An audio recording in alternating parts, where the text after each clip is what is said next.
Welcome back to another technical deep dive here in the debug zone.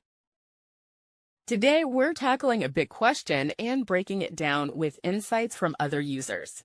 Hopefully, this clears up some misconceptions and helps you get the answer you need. So, buckle up, stay a little curious, and let's jump right in.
And that's a wrap.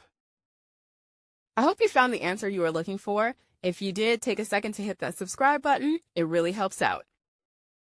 And let me know in the comments which solution worked best for you. See you next time in the debug zone.